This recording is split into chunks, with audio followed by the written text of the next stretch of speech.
আজ আমি আমার মেয়ের একটি নতুন অভ্যাস শুরু করব, সেটা হলো ওর ওরাল কেয়ার।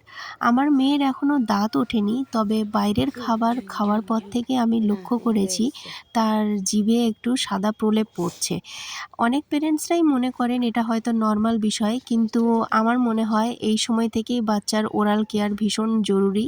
তাই একটা ফিঙ্গার ব্রাশ দিয়ে খুব আলতোভাবে তার মাড়ি এবং জিভ পরিষ্কার করে দেওয়া উচিত। আসলে দাঁত না থাকলেও খাবারের পরে যে খাবারের অবশিষ্ট অংশটা, সেটা তার মাড়ি এবং জিভের মধ্যে লেগে থাকে এবং তারপরে এই সাদা দাগটা শুরু হয়। কোনো জোর করবেন না, প্রথমে আস্তে আস্তে শুরু করবেন। আমি আপনাদের দেখিয়ে দিচ্ছি। শুরুতে একটু অস্বস্তি বোধ করছে ঠিকই, কিন্তু এরপরেই ও এটাকে চিবোতে শুরু করে দেয়। একজন মা এবং ডাক্তার হিসাবে আমার একটি পরামর্শ থাকবে আপনাদের প্রতি, যে বাচ্চার দাঁত ওঠার আগে থেকে আপনারা তার ওরাল হাইজিনটা শুরু করুন, তাহলে তার আস্তে আস্তে অভ্যাস হয়ে যাবে।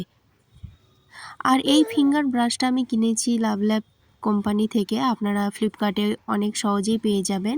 এটার একটা সেট পাওয়া যায়। এখানে চিরুনি ছিল, আরও অনেক কিছুই ছিল, আপনাদের পরে দেখিয়ে দেব আমি। দুদিন আগেই আমার ছোট্ট মেয়েটা এখন ব্রাশ করতে শুরু করে দিয়েছে। বাচ্চার এই সুন্দর সুন্দর বাড়বাড়ন্ত দেখে মিশ্রিত আবেগ কাজ করে। আর সন্ধ্যাবেলা একটা পার্সেল এসেছিল, আর এই দেখো, এইটা কি কি ফেস বা কি এটা আমি জানি না।